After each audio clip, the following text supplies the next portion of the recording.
Kami percaya bahwa Tuhan selalu memberi yang terbaik kepada kami tepat pada waktu-Mu. Kadang-kadang pikiran kami tidak bisa mengikuti semua pikiran Tuhan, tapi iman percaya kami mengatakan Tuhan pasti Engkau mengerjakan yang terbaik. Untuk itu dalam ibadah sore hari ini kami ingin berterima kasih. Kami memberi pujian, kami memberi penyembahan kepadamu. Terimalah sebagai dupa yang harum di hadapan-Mu. Dan Tuhan bicara kepada kami sebentar untuk menuntun langkah hidup kami semakin hari semakin dewasa di dalam Tuhan, semakin bertumbuh dan hidup ini semakin hari semakin memuliakan Tuhan. Urapi kami semua dalam nama Yesus kami berdoa. Yuk semua kita katakan amin. Silakan duduk Bapak Saudara. Selamat sore, shalom.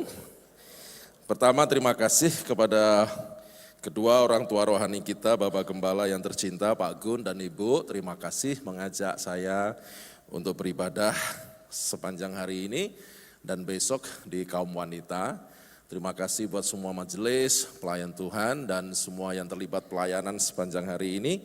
Dan terima kasih buat sidang Jumat juga yang setia beribadah di rumah Tuhan. Semua kita pasti diberkati oleh Tuhan. Amin, saudara.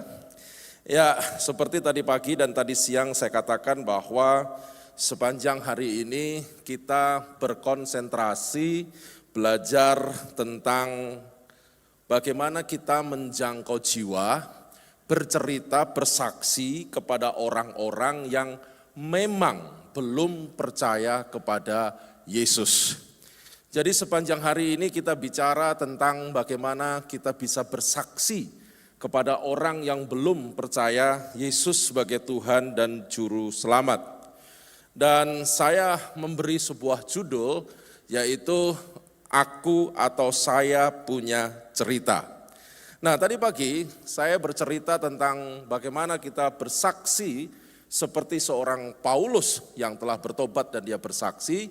Dan kemudian tadi siang kita belajar bagaimana kita bersaksi seperti seorang yang kerasukan setan. Dari kurang lebih 2000 setan masuk dalam seseorang di daerah Gadara itu. Nah hari ini saya ingin kita bercerita dan kita menceritakan tentang kebaikan Tuhan dari sebuah nats yang menarik yaitu Yohanes 4 ayat 1 sampai 30 tentang pertemuan Yesus dengan perempuan yang ada di Samaria. Nah, Bapak Ibu Saudara, cerita ini pada dasarnya merupakan satu cerita yang familiar, cerita yang menarik, cerita yang bagi orang yang rajin ke gereja dan membaca Alkitab, cerita ini merupakan cerita yang tidak asing. Tapi saya ingin mengajak kita merenungkan sekali lagi, menghubungkan cerita ini dengan bagaimana kita bersaksi kepada orang yang belum mengenal Yesus sebagai Tuhan dan Juru Selamat. Cerita ini diawali dari Yesus pelayanan di daerah Yudea. Yesus ada di Galilea, kemudian dia melayani di daerah Yudea dan banyak orang yang percaya disembuhkan di Yudea. Kemudian Yesus ingin kembali ke Galilea. Nah, perjalanan kembali ke Galilea, Yesus harus melewati sebuah daerah yang disebut dengan Samaria. Nah, pada waktu sampai di kota Samaria, di sana ada sebuah sumur yang disebut dengan sumur Yakub. Sumur itu dulu dibuat oleh Yakub dan kemudian diwariskan kepada Yusuf. Jadi daerahnya sekitar di Samaria. Nah, pada waktu Yesus merasa kecapean, karena perjalanan mungkin pelayanan yang panjang dan padat, Yesus singgah di sumur Yakub itu dan untuk beristirahat. Sementara para murid-muridnya ke kota untuk membeli bahan makanan. Ceritanya begitu, untuk dimakan karena memang kecapean. Nah, sementara Yesus ada di sumur itu, kekasih Tuhan, bisa dilihat slide berikutnya, datanglah seorang perempuan di siang hari, dia ke sumur itu untuk menimba air. Ini satu praktek yang biasa saja sebetulnya, tapi tidak biasa bagi perempuan ini. Kenapa? Karena perempuan ini sengaja mengambil air pada waktu tengah hari, pada waktu siang hari. Kita mengerti demografi di sana adalah panas. Dan kalau mengambil di siang hari itu tidak lazim karena selain capek juga panas. Tapi mengapa wanita ini mengambil air di sumur Yakub itu siang hari? Rupanya wanita ini merasa tidak enak kalau ketemu banyak orang. Boleh dibilang bahasa sehari-harinya wanita ini suka menghindar dari banyak orang. Ada latar belakang tentunya mengapa wanita ini menghindari banyak orang berkerumun bersama-sama. Dia lebih suka menyendiri. Nah, pada waktu dia sedang mengambil air di siang hari menyendiri itu dengan latar belakang pernyataan tadi yang nanti di belakang saya jelaskan, di situ Yesus sudah ada di situ, tadi saya ceritakan. Kemudian terjadilah sebuah percakapan dan Yesus meminta air. Dan itu hal yang wajar karena apa? Capek. Berikanlah air kepadaku sebab aku capek dan haus. Dan wanita ini melihat pada waktu Yesus bicara, logatnya seperti logat Yerusalem, bukan logat Samaria. Bapak Ibu harus mengerti dengan kalimat ini, kenapa? Karena sejak Salomo meninggal, Israel itu terpecah menjadi dua, Israel Utara dan Israel Selatan. Israel Utara dengan ibu kota Samaria dan Israel Selatan disebut Yehuda, itu ibu kotanya Yerusalem. Sejak zaman setelah Salomo mati, utara dan selatan itu bermusuhan, tidak akur. Dan pada waktu wanita Samaria melihat ada seorang yang berlogat Yerusalem meminta minum, maka wanita Samaria ini merasa aneh. Kenapa kamu minta air kepadaku? Kamu datang ke sini aja sudah aneh. Sebab kita ini berseteru, kita ini tidak akrab, kita tidak akur. Sudah datang ke sini agak aneh, terus minta air kepadaku. Kamu ini siapa? Nah, air itu menjadi satu pintu masuk untuk Yesus memperkenalkan siapa dirinya. Dan Yesus berkata, sesungguhnya kalau engkau mengambil air untuk diminum dari sumur Yakub ini, kamu akan terus haus. Nanti waktu haus, persediaan di rumah habis, datang lagi ke sini, gitu lagi, datang lagi ke sini, gitu lagi, datang lagi ke sini. Aku punya air hidup yang aku punya, tapi jika kamu mau menerima air hidup yang kuberikan, kamu gak perlu lagi ke sini. Kamu akan merasa kenyang terus, kamu akan merasa happy terus, bahkan di dalam hatimu akan muncul mata air yang bisa dibagikan kepada banyak orang. Wanita ini tentunya tertawa, kasih aja, daripada aku capek-capek ke sini, mana air hidupnya. Nah, kemudian Yesus berkata begini, boleh? Kamu mau? Maulah. Daripada capek saya ke sini terus, mendingan kamu kasih air hidup dan saya tidak capek-capek ambil air di sini. Yesus berkata begini, ku berikan, tapi dengan catatan panggil suamimu ke sini. Nah, wanita ini berkata begini, aku enggak punya suami. Baru Yesus berkata, tepat katamu. Sebab engkau sudah menikah dengan 5 laki-laki dan itu pun juga bukan suamimu. Sekarang yang tinggal di rumahmu juga bukan suamimu. Itu tentunya terperangah wanita ini. Hei, siapa engkau? Kita baru ketemu di sini. Berapa menit kita ketemu dan kau mengerti tentang saya.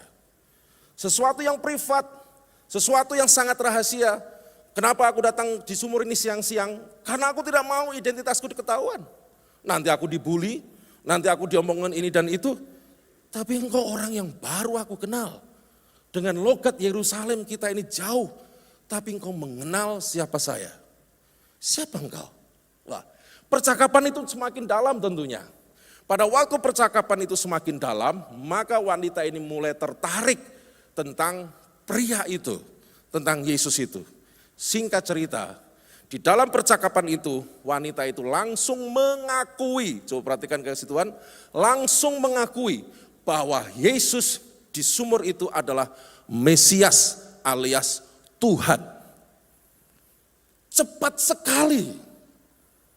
Ada banyak orang percaya kepada Yesus sang pembuat mujizat, tapi sulit percaya bahwa Yesus adalah Mesias.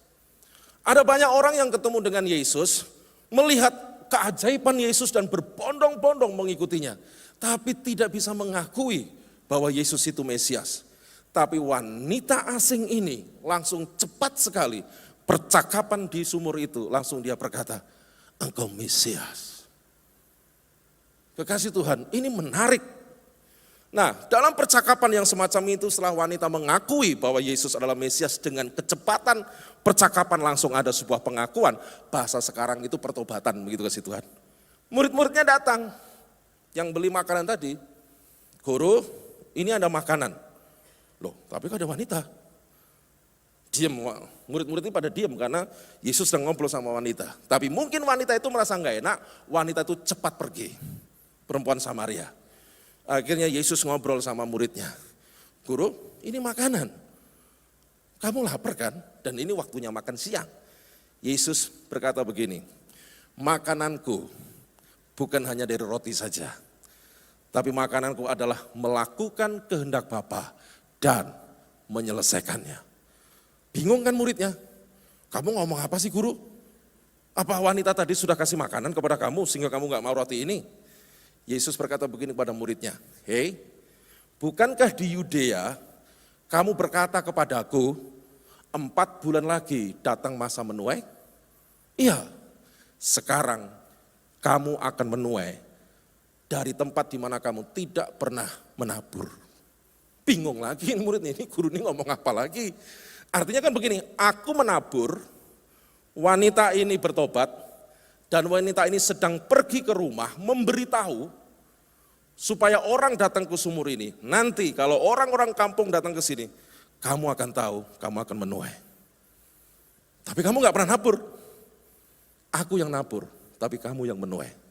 Tapi nanti kalau orang kampung itu banyak yang datang dan percaya kepadaku, aku yang menabur, kamu yang menuai, kita sama-sama bersuka cita.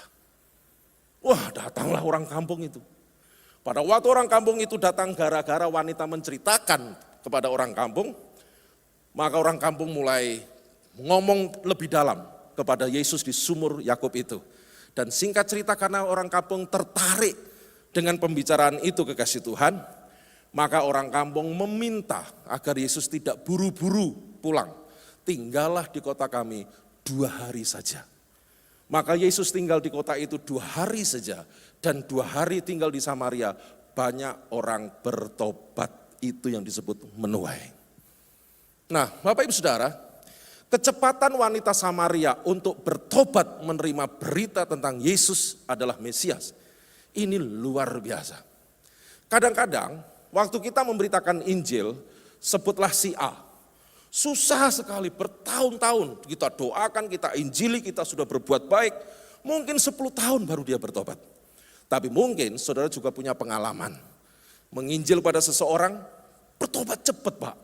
Gak nyangka saya Pak, langsung dia terima Yesus.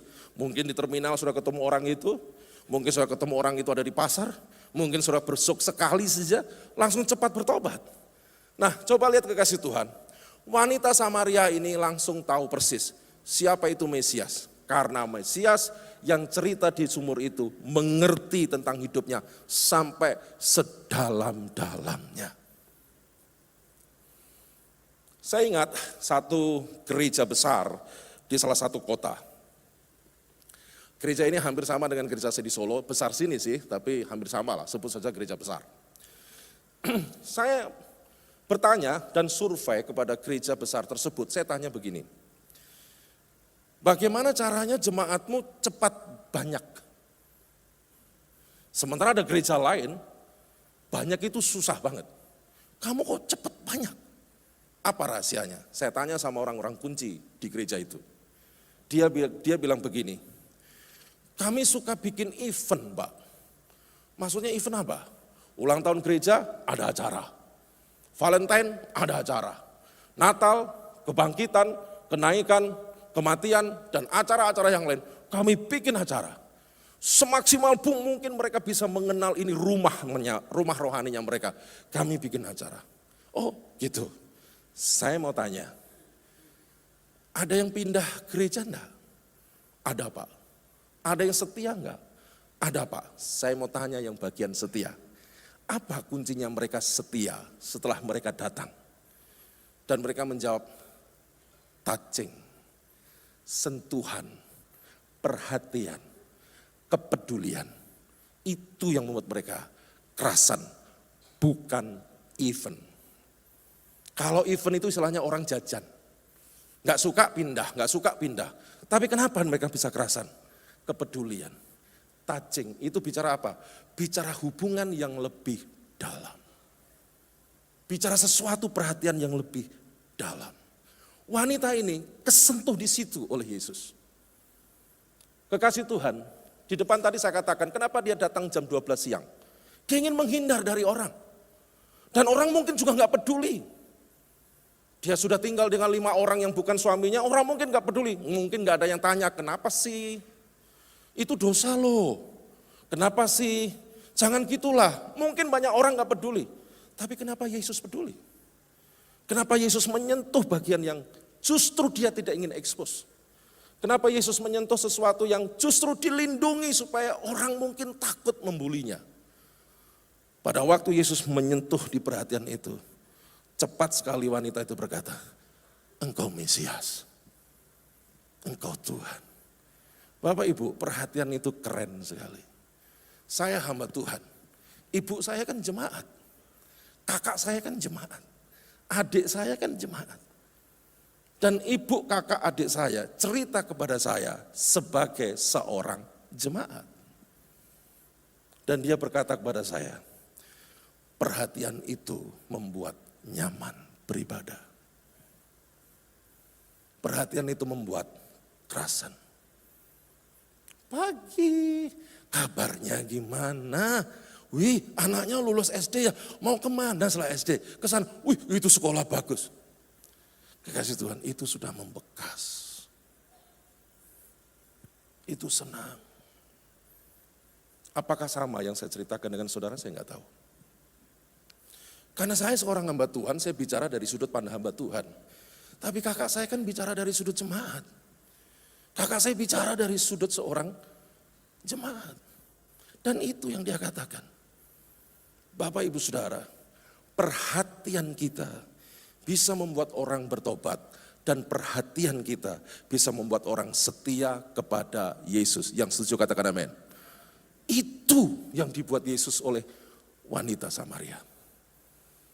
Dan kadang-kadang kita meleset di situ.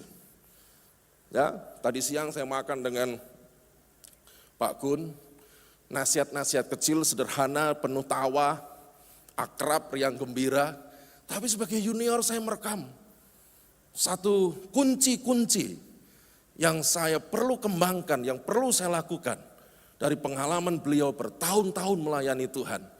Dan dengan candaan, obrolan ringan, saya sangat diberkati. Oh gitu ya. Oh mantap. Saya orang yang suka belajar, makanya saya jadi guru. Dan candaan-candaan yang serius tetapi dibawa dengan santai, itu sangat berarti. Itu lebih berarti daripada saya membaca buku 500 halaman. Wes ngerti buku tebel sudah nggak mau. Tapi dengan candaan ringan, kunci-kunci itu, waduh, betul juga ini ya. Mantap. Dan kadang-kadang ada sesuatu hal yang nggak kepikir saya. Oh gitu ya. Wow keren. Nah coba lihat. Semacam itu penting dan Yesus mengerti akan hal itu. Maka tadi saya katakan cepat sekali wanita ini bertobat. Hanya ngobrolan semacam itu langsung percaya. Engkau Mesias. Bahkan tidak puas suruh tinggal 2 hari di kotanya. Dan akhirnya banyak orang bertobat di situ. Nah, dari cerita ini apa yang bisa kita ambil sebagai orang yang ingin bersaksi di dunia modern ini, kekasih Tuhan? Yang pertama, kisah ini mengisahkan akan kasih Yesus yang tak terbatas. Jangan lupa Samaria Yerusalem bermusuhan. Kata bermusuhan kita sudah tahu. Kalau kita ketemu orang yang menjengkelkan kita, pertanyaannya, mau ketemu lagi enggak? Apalagi musuh. Kalau kita ketemu orang yang memfitnah kita, mau ketemu lagi enggak? Apalagi musuh. Tapi Yesus tidak peduli siapapun. Semua orang butuh keselamatan. Yang setuju katakan amin. Nah itu menarik. Kasih Yesus tidak terbatas. Yesus menghampiri wanita itu dan ngobrol. Kasihnya dibagikan dengan kepedulian. Kasihnya dibagikan dengan perhatian. Pertanyaan, bicara, ngobrol lebih dalam, lebih dalam, lebih dalam. Wanita Samaria merasa luar biasa. Tadi siang saya ngobrol di meja makan. Saya ini orang yang tahan mendengar orang bicara. Saya pernah konseling dengan orang mulai jam 8 malam sampai setengah 5 pagi ya gitu. Tak dengerin gitu. Kalau orang bicara enak, tapi orang mendengar itu kan capek. Makanya Bu Gunawan tanya, apa yang Pak Bambang rasakan mendengar selama itu? Kening saya itu cenut-cenut, sama tengkok saya itu cenut-cenut. Kenapa? Berusaha konsentrasi untuk merangkum cerita itu. Berusaha untuk mencari inti dari cerita berjam-jam itu. Sehingga saya bisa memberikan sebuah solusi yang terbaik buat orang itu. Saya senang. Saya pernah ditelepon sama jemaat, dan teleponnya kayak komandan. Pak Bambang, ke kantor saya sekarang. Wah, keren kan? Ya, saya ke kantor. Waktu saya ke kantor, saya masuk, buka pintu. Di situ tempe itu tempatnya bukan di piring. Tapi tempe itu tempatnya di lantai, dekat keset. Cakangkung tempatnya bukan di mangkok, tapi nempel di tembok. Dan beberapa jatuh, toge, bla bla bla bla bla bla bla bla bla. Kesimpulannya sebelum saya datang, suami istri mesti sudah lempar-lemparan. Gitu. Terus saya duduk mana nih? Pak Bambang duduk situ. Nah suaminya sebelah kanan, istrinya sebelah kiri saya. Saya duduk di tengah. Lah, saya suruh ngapain ini? Istrinya ngomong mengumpat kejengkelannya pada suami. Waduh. Gitu. Lah suaminya cuman pegang nota, karena itu di kantor ya, pegang nota, sambil kacamatanya itu pelorot ke titik loh. Sambil hehehe gitu kan. Terus suaminya bilang, lah itu Pak, istri saya nak ngomong ya kayak gitu itu. Gitu kan. Terus saya tanya begini, terus yang lempar ini siapa tadi? Ya saya. Loh podo wae, Pak. Coba lihat, enggak ngomel tapi ngelempar, ya podo wae tau kasih Tuhan. Nah, setelah mereka selesai bicara dua-dua, sekarang saatnya saya bicara. Menit tak meniti. Pit. Sampai suami istri pelukan, nangis-nangis, aku minta maaf Pak, yo, aku minta maaf, yo, tak doakan, 7 jam kasih Tuhan. Itu Solo, Surabaya tidak ada tol kasih Tuhan. Atau ada tol PP kasih Tuhan. Saya pulang setengah 2, dini hari, istri saya tidur ngadep tembok, saya kasihan kalau bangunin, saya tidur pelan-pelan gitu. Selimut tak tarik pelan. Istri saya tanya sambil ngadep tembok, kon ngopo mau? Saya jawab, kon mangan cakangkung, saya bilang. Coba lihat kasih Tuhan. Kita bicara lebih dalam, lebih dalam, lebih dalam. Nah kalau misalkan tidak ada orang yang bersedia bicara lebih dalam, nah suami istri bertengkar terus kasih Tuhan.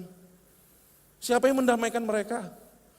Selebih keras lagi mereka pertengkarannya, bisa berhari-hari dan bisa berminggu-minggu. Nah repot. Lebih dalam. Kasihnya tak terbatas.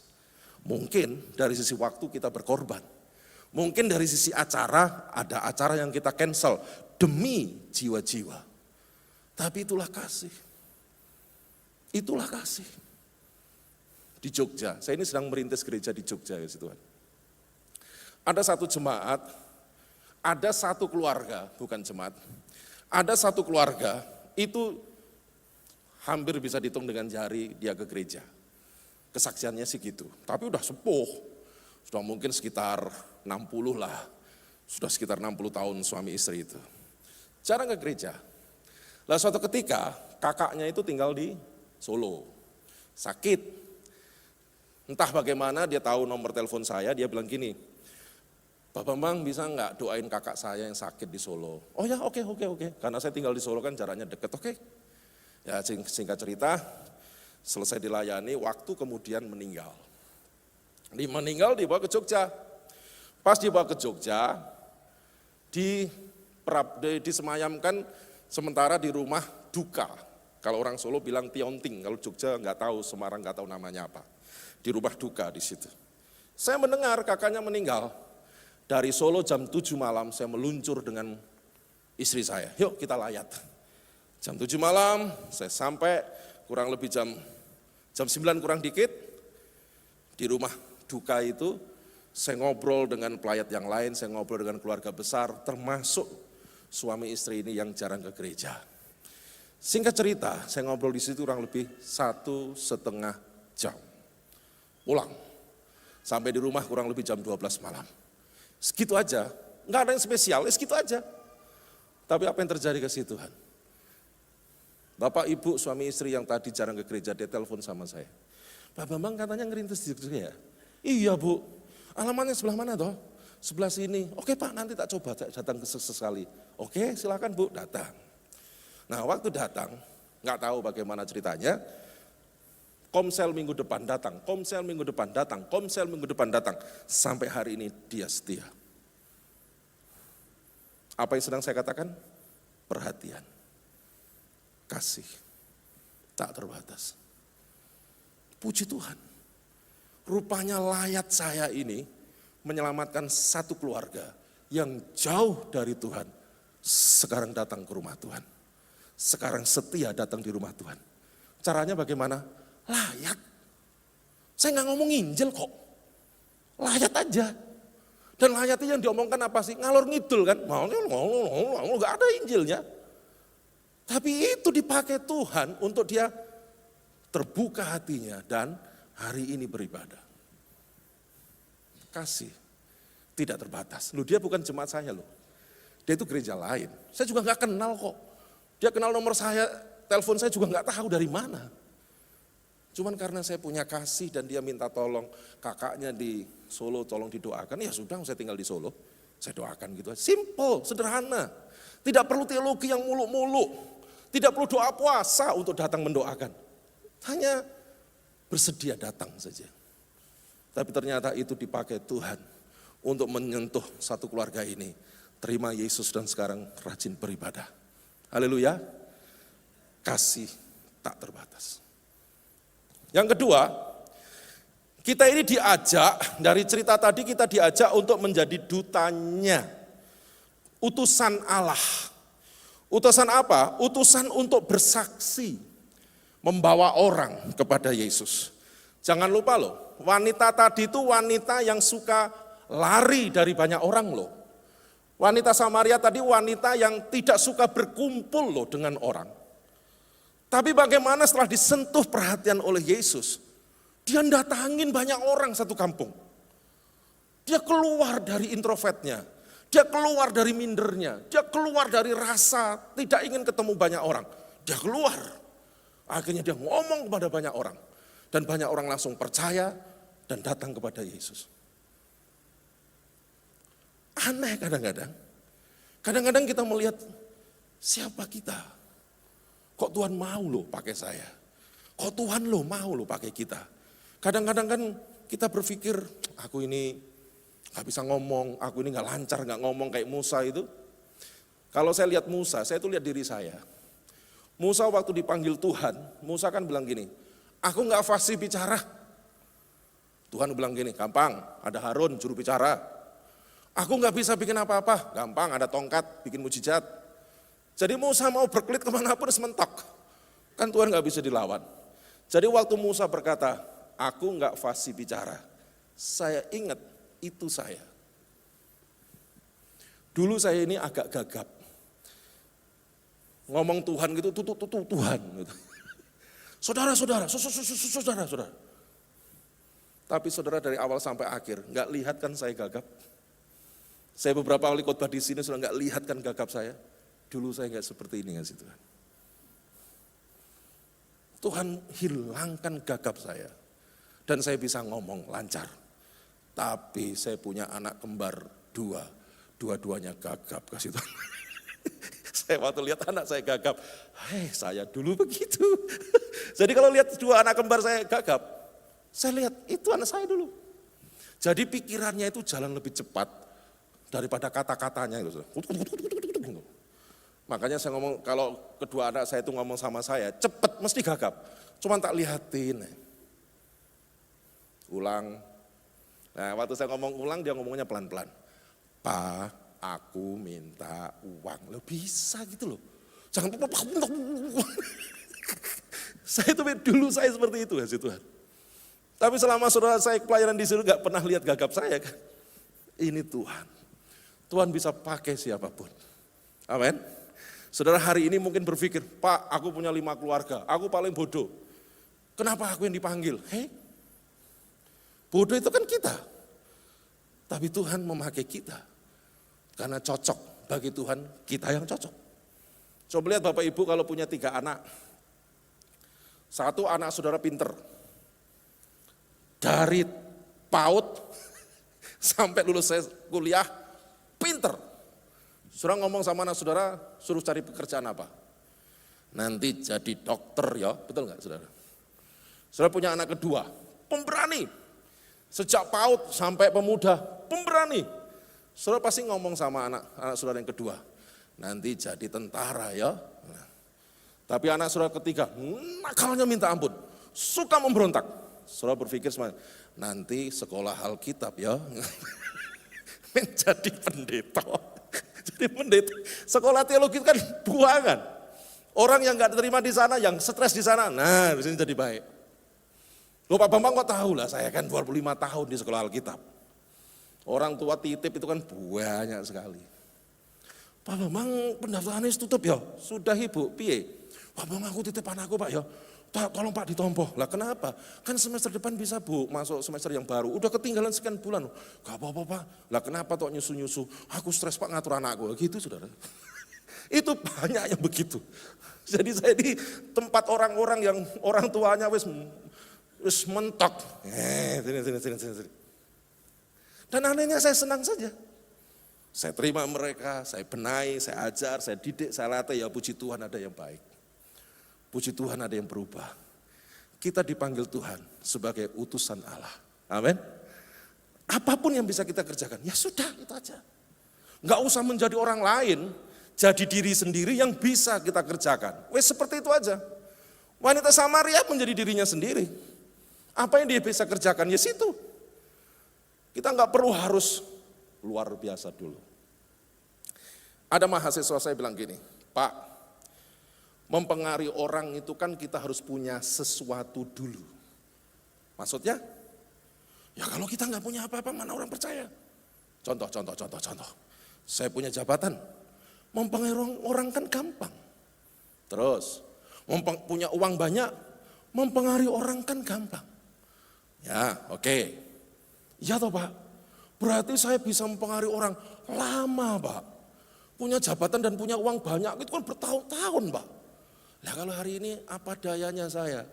Saya tanya kepada mahasiswa saya, ada nggak di Alkitab orang nggak punya jabatan dan uang banyak, tapi hidupnya punya pengaruh berdampak luas?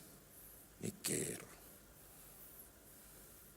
Ada Pak, Sopo, Petrus, Markus, Thomas, siapa mereka? Orang nggak diperhitungkan. Tapi kenapa mereka berdampak hebat? Kehidupannya punya pengaruh. Haleluya. Saudara punya uang banyak, punya jabatan. Ketemu orang, saudara lewat. Mana terpengaruh? Enggak lah. Tapi kalau saudara biasa saja, ketemu orang itu, selamat sore Bu, selamat sore Pak. Senang dia. Betul? Pengaruh hidup itu bicara lebih keras daripada apa yang kita punya. Saya pindah kontrakan. Di depan saya itu masjid. Di sana masjid. Penduduk sebelah sini ibadahnya ke sini. Penduduk sebelah sana ibadahnya ke sana. Rumah saya di tengah. Lah kalau pas dia jamnya ibadah, tak lihat dari kaca rumah, nyapa aja enggak loh. Tadi dulu, orangnya apa? Malah gini, seret gitu. Dulu.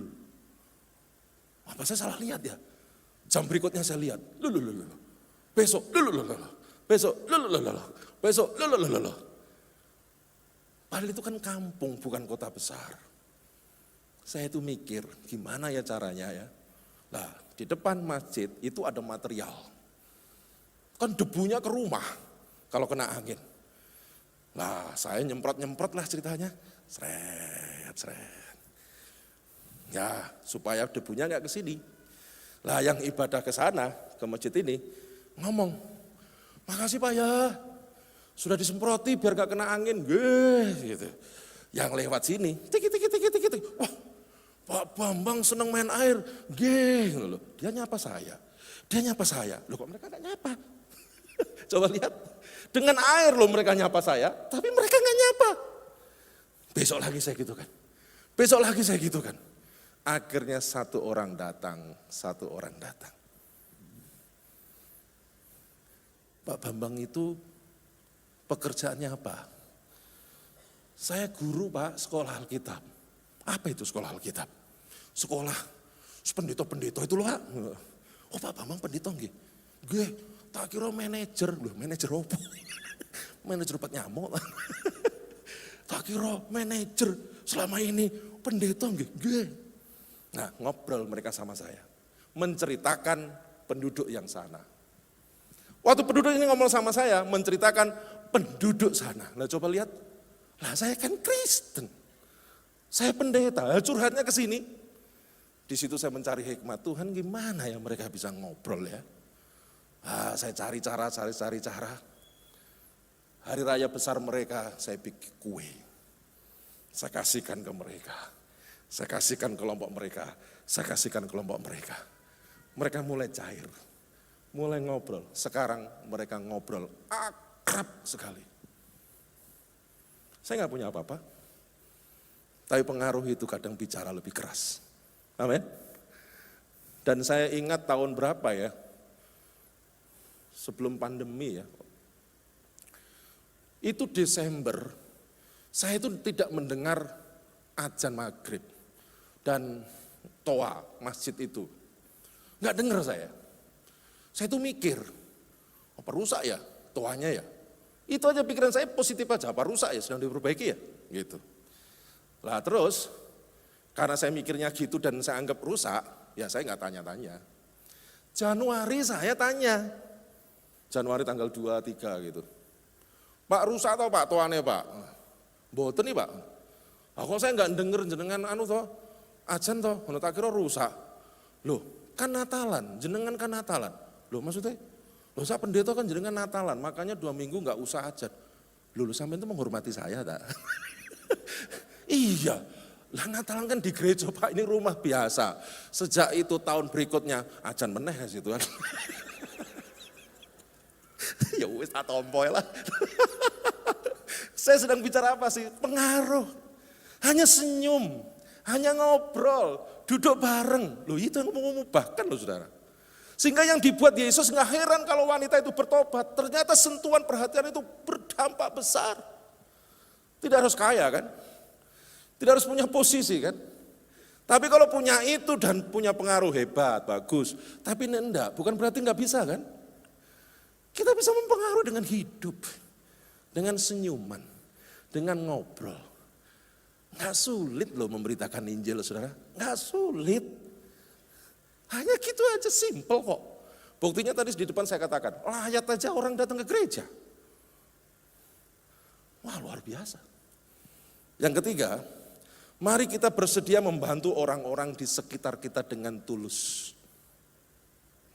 Yesus bantu wanita itu tulus kan. Akhirnya wanita itu bisa berubah. Dan kalau Alkitab itu diteruskan kisah itu, mungkin wanita itu nikah resmi dengan pria si X, begitu. Membantu dengan tulus.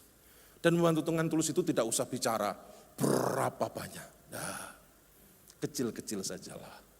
Apa yang bisa kita buat. Dan tidak harus berupa materi. Bisa tenaga. Tetangga sedang apa? Jagongan, bantu. Pak, napa sing saged kula bantu, Pak? nganyam janur kula nggih saged, ning diajari sih. Itu namanya nggak bisa. Napa Pak malih? Gitu aja. Coba lihat kasih Tuhan. Kita membantu orang dengan tulus. Orang itu tersentuh. Makanya kan saya senang dengan kata tokoh bangsa kita, presiden mantan yaitu namanya Gus Dur. Jika engkau berbuat baik, orang tidak akan pernah bertanya agamamu apa. Semua manusia itu punya jiwa kemanusiaan. Dan kalau kemanusiaan itu disentuh dengan tulus, orang itu akan terharu dan terenyuh. Orang ini baik. Simpel aja Tuhan. Menyaksikan Yesus itu tidak pusing. Saya harus belajar doktrin kristologi, doktrin tentang Allah Tritunggal, doktrin tentang Roh Kudus. Baik. Tapi yang sederhana-sederhana tadi, itu juga powerful. Jadi kita tidak harus mengerti doktrin dulu baru bersaksi Yesus Tuhan. Saksikan saja dengan keramahan, bagaimana kita berubah dengan Yesus, bagaimana Yesus mengubahkan hidup kita, dan ceritakan itu dengan santai. Duduk dengan mereka, ngobrol, senyuman, kasih waktu kepada mereka. Wih, luar biasa. Dahsyat itu. Tadi siang kan sudah saya katakan dengan tegas kasih Tuhan. Sekali lagi gereja saya cukup besar. Gereja saya juga punya LED. Dan saya nggak tahu LED segede ini. Saya baru tahu tadi siang wajah saya dari sana. Ternyata rodok ganteng. Kering didik, ganteng meneh. LED ini berapa ratus juta? Mungkin miliar, mungkin. Gedung ini pasti miliar. Sound system ini pasti ratusan juta. Alat musik ini pasti mahal. Apalagi pemainnya lebih mahal. Darah Yesus ya menebus. Tapi mari saya kasih tahu. Tunjukkan ayat. Kalau kita membangun gedung megah, surga bersorak-sorai. Nah akan ketemu. Tunjukkan ayat. Miliar LED ini, surga bersorak-sorai. Tidak ada. Tapi saya kasih satu ayat. Satu jiwa bertobat, surga bersorak-sorai. Katakan amin. Kasih tepuk tangan buat Allah kita luar biasa. Tidakkah kita fokus yang membuat surga senang? Apakah ini dihilangkan fokusnya Pak? Enggak. Tapi yang ini juga jangan ditinggal. Karena apa? Karena ini tidak membuat surga bersorak-sorai, tapi ini membuat kita nyaman. AC tidak membuat surga bersorak-sorai, AC membuat kita nyaman beribadah. LED tidak membuat surga bersorak-sorai, membuat kita nyaman dalam ibadah. Tapi jiwa bertobat, saudara berkorban harta, waktu, tenaga, perasaan, perhatian, tapi surga bersorak-sorai. Haleluya. Asal demi jiwa. Tolong kita sadar, kita harus bersaksi pada mereka. Amin. Gak perlu harus punya sesuatu. Gak harus pinter teologi. Bagaimana Tuhan mengubahkan hidup kita. Dan bagaimana kita bisa memberikan dengan kasih tak terbatas. Dengan kita menyadari secara tulus kasih Tuhan. Itu sangat powerful. Kalau kita bicara kasih, tentunya Yesus jagonya. Kalau kita bicara tentang memberi tulus, Yesus jagonya. Tapi itu memberi teladan kepada kita. Kalau itu kita tiru, wow, luar biasa. Saya ingin bertanya, kursi kosong ini, saya bertanya hati kecil ya, kursi kosong ini mau diisi jemaat pindahan gereja, atau kursi kosong ini diisi dari orang yang belum terima Yesus menjadi terima Yesus. Pilihan pada saudara. Ini gereja saudara. Gereja saya di Solo. Dan saya harus memilih untuk bangku kosong di gereja saya di Solo. Saya ketua atau rektor sekolah teologi. Saya punya posisi pelayanan di gereja saya. Tapi di usia 52 tahun, saya merintis gereja di Jogja. Kan cari penyakit, betul nggak saudara? Kamu sudah punya pelayanan, keluarga harmonis, nikmati aja toh. Kenapa harus pikir jiwa-jiwa? Hati ini nggak bisa. Yang namanya jiwa menyala. Yang namanya jiwa membakar. Satu, saya samperin. Dapatnya apa? Nggak dapat apa-apa. Saya dapat capek. Saya dapat keluar bensin. Saya dapat waktu terbuang. Tapi saya tahu ada investasi di surga, upah menanti di sana. Katakan amin. Itu yang kita kejar. Saudara kejar di bumi mendapat. Mati di bawah? Enggak. Saudara melakukan firman, di bumi berkorban. Di surga, saudara dapat kekal. Carilah upah besar di surga dan kekal. Mencari di bumi yang banyak, boleh. Tapi sadarkan diri, kita meninggal 1 kali 2 meter gak pernah kita bawa. Mobil gak pernah kita bawa. Jabatan gak pernah kita bawa. Miliar tabungan gak pernah kita bawa. Semua ditinggal. Tapi apa yang kita korbankan demi jiwa-jiwa di bumi. Dan saudara kehabisan perhatian, waktu dan lain sebagainya. Ketahui firman Allah berkata, di surga mendapatkan upah dan kekal. Kasih tepuk tangan yang meriah buat Allah kita. Haleluya. Maka daripada itu saya mendorong sore ini, saya mendorong memotivasi sore ini. Yuk perhatikan jiwa-jiwa. Bersaksi, gak perlu mencapai posisi tertentu, gak perlu mencapai fasilitas tertentu, gak perlu harus pandai. Ceritakan saja perjumpaan saudara dengan Tuhan dan mengubahkan hidupmu, ceritakan. Mungkin 1000 orang sudah saudara ceritakan, gak akan terima Yesus. Tapi kalau ada 1 saja terima Yesus, ayatnya berkata sorga bersorak-sorai. Haleluya. Kita tugasnya hanya cerita tentang Yesus Tuhan. Keselamatan urusan Yesus dengan orang itu. Yuk cerita, yuk cerita, yuk cerita. Amin. Siapa di sini yang mau cerita? Ayo tentang kebaikan Tuhan kepada orang lain, angkat tangan. Wah luar biasa, tepuk tangan buat saudara sendiri. Tuhan luar biasa.